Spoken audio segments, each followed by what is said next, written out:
12월 9일 새벽 제단을 쌓으시는 우리 모든 성도님들을 축복합니다. 먼저 기도하고 본문의 말씀 제가 봉독하도록 하겠습니다. 하나님 아버지 감사합니다. 이 대강절의 시즌을 지나며 주님 다시 오심을 기다리며 주님의 말씀을 이 아침 첫 시간에 묵상하며 시작합니다. 하나님, 이 말씀이 우리에게 영의 양식 될 수 있도록 깨닫는 은혜를 주시고 성령으로 충만케 하여 주셔서 오늘도 살아갈 때 주의 길을 준비하는 저희들 될 수 있도록 주여 이 시간 은혜 받게 하여 주시옵소서. 이 모든 말씀 예수님의 이름으로 기도드렸습니다. 아멘. 오늘 말씀은 마태복음 11장 1절부터 11절의 말씀입니다. 마태복음 11장 1절부터 11절의 말씀입니다.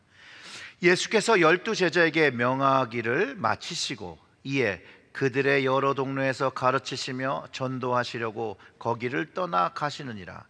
요한이 옥에서 그리스도에게 하신 일을 듣고 제자들을 보내어 예수께 여짜오되 오실 그이가 당신이오니까 우리가 다른 일을 기다리오니까. 예수께서 대답하여 이르시되 너희가 가서 듣고 보는 것을 요한에게 알리되 맹인이 보며 못 걷는 사람이 걸으며 나병 환자가 깨끗함을 받으며 못 듣는 자가 들으며 죽은 자가 살아나며 가난한 자에게 복음이 전파된다 하라. 누구든지 나로 말미암아 실족하지 아니하는 자는 복이 있도다 하시니라. 그들이 떠나매 예수께서 무리에게 요한에 대하여 말씀하시되 너희가 무엇을 보려고 광야에 나갔더냐? 바람에 흔들리는 갈대냐? 그러면 너희가 무엇을 보려고 나갔더냐? 부드러운 옷 입은 사람이냐? 부드러운 옷을 입은 사람들은 왕궁에 있느니라. 그러면 너희가 어찌 나갔더냐? 선지자를 보기 위함이었더냐? 옳다. 내가 너희에게 이르노니 선지자보다 더 나은 자니라.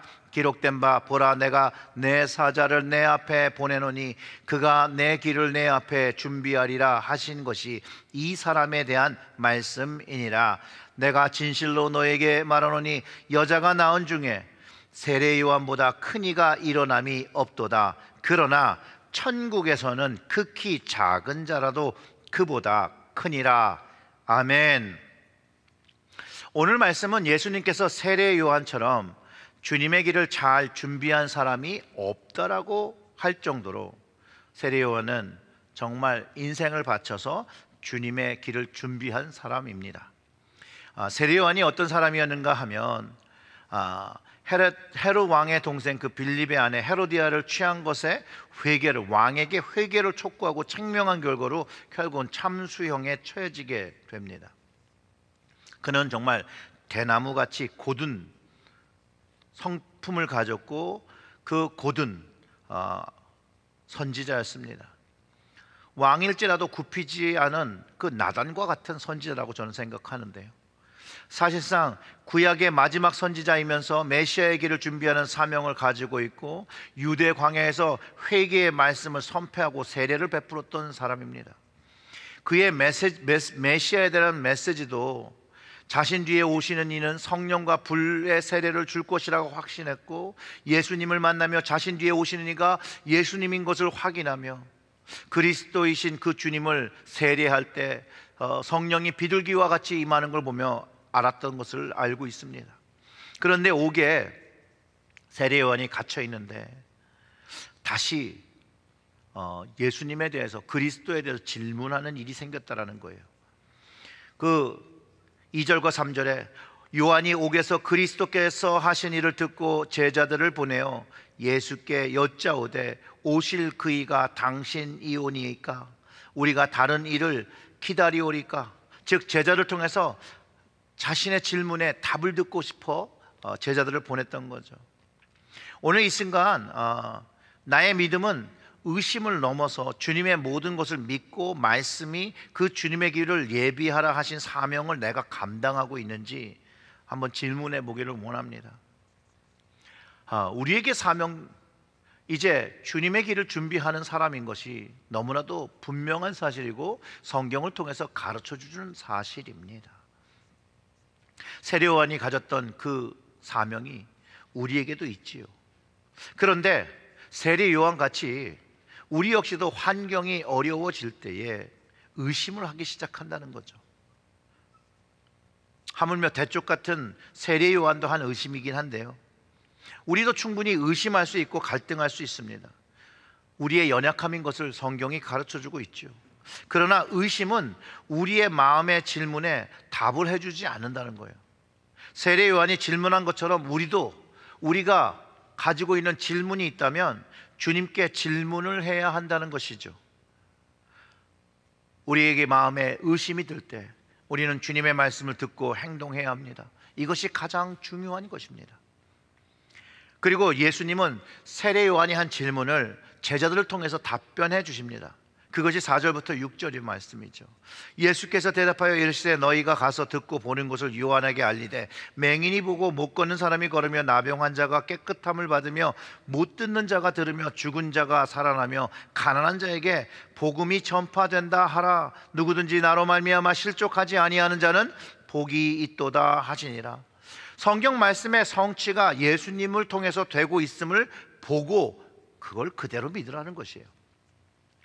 눈먼 자가 눈을 뜨고 앉은 뱅이가 걷고 문둥이가 깨끗함을 받고 귀머거리가 듣고 죽은 자가 살아나는 것, 그리고 가난한 자에게 복음이 전파되는 것을 통해서 예수님이 약속의 메시아인 것을 깨달으라는 것이에요. 아마 요한의 그 현실적인 상황, 옥에 갇혀있는 현실, 그 현실이 그의 마음에 의심이 생겼다고 하는 그 성경학자들이 있습니다. 사실상 우리 역시도 우리 삶의 현실로 인해서 하나님이 계시나 안 계시니, 또는 왜 하나님께 나를 버리셨나, 뭐 그런 의심을 갖죠. 마음이 12번도 더 바뀌는 상황을 맞이하기도 합니다. 기도 제목을 놓고 기도하다 응답이 없으면 교회를 그만 다니시는 분들도 있고, 현실의 어려움에 하나님이 침묵하신다고 해서 예수님을 더 이상 믿지 않겠다고 하시는 분들도 있습니다. 우리의 마음속에도, 이전에 제 마음속에도 환경의 어려움으로 예수님을 의심하고 예수님 쫓던 것들을 멈추고 또 예수님 오시는 길을 준비하던 그것들을 멈췄던 일들이 있다는 것이죠. 또 나의 유익을 위해서 그 순간만 하나님과 주님이 좀 없었으면, 근데 나의 유익을 위해서 주님과 하나님이 없기를 바랄 때는 언제예요? 죄 지을 때죠. 죄 지을 때. 사실 우리는 참 죄인이죠. 근데 이렇게 마음에 그 믿음이 없는데, 뭐 저를 포함해서죠, 예수님도 제자들에게 늘 믿음 없음을 책망하셨던 것을 우리는 성경에서 찾아볼 수가 있습니다. 즉 우리는 믿음보다 의심이 더 많은 연약한 죄인이라는 것을 뭐 성경이 분명하게 가르쳐주고 있고, 성경은 우리의 죄를 깨닫게 하는 책이라고도 가르쳐주기도 합니다. 그런데 그 동일한 성경이 약할 때 강함 되는 바울의 말을 떠올리게도 합니다는 것이에요. 외려 약할 때, 연약할 때, 의심 생길 때, 죄를 질 때 주님만을 바라볼 때 주님이 그 답인 것을 깨닫게 된다는 것이죠. 저는 이것을 마태가 기록하고 있는 이유라고 믿습니다. 세례 요한 제자들에게 누구든지 나를 인하여 실족하지 아니하는 자는 복이 있다라고 하신 그 말씀 맞습니다. 예수님으로 실족하지 않는 이가 복이 있는 것입니다. 예수님을 의심하지 않고 믿는 사람이 복이 있다라고 말하고 행복을 누린다라고 말하는 것이죠. 여러분, 행복과 복의 비결이 멀리 있지 않습니다. 예수님을 믿는 그 믿음, 예수님을 쫓는 그 믿음이라는 것이죠. 이 믿음 하나로 하나님 자녀되는 권세를 얻으며 하나님과 동행하는 삶을 살고 영원한 새 영생의 약속을 받는다는 것입니다. 그리고 이 믿음은 세상이 채울 수 없는 우리의 마음과 영혼의 빈 공간을 채우고 우리에게 희망과 약속의 그 약속의 능력을 현재에서 누리게 하며 살게 합니다. 주님을 주님으로 받아들일 때 우리 그분의 모든 약속의 말씀과 하늘의 능력을 경험하고 우리는 성령님과 동행하기 시작합니다. 오늘 본문에서 주님은요, 한순간 의심하는 세례 요한을 책망하지 않으십니다. 그리고 그저 보고 듣는 것으로 주님을 믿으라고 하십니다. 주님은 우리 삶 속에서 우리가 주님을 온전히 신뢰하지 않고 우리의 생각과 길을 걸어갈 때도 우리를 책망하시기보다는 우리가 빨리 더 깨달아 주님만을 바라보고 주님 하신 일을 기억하고 복된 믿음을 갖기를 주님은 원하신다는 것을 가르쳐 주는 것이죠. 그러면서 제자들에게 세례 요한 같은 이가 없다라고 가르쳐 줍니다. 예수님의 제자들이 순간 세례 요한을 폄하하는 생각을 가져서인지는 그 이유인지는 잘 모르지만 예수님께서 그 제자들에게 세례 요한 같은 이가 없다라고 다시 한번 말해주는 것입니다. 그러면서 그들에게 물어봅니다. 너희가 무엇을 보려고 광야에 나갔느냐? 바람에 흔들리는 갈대냐? 그러면 너희가 무엇을 보려고 나갔더냐? 부드러운 옷을 입을 사람이냐? 부드러운 옷을 입은 사람들은 왕궁에 있느니라. 그러면 너희가 어찌 나갔느냐? 선자를 보기 위함이었더냐? 옳다, 내가 너희에게 이르노니 선지자보다 더 나은 자니라.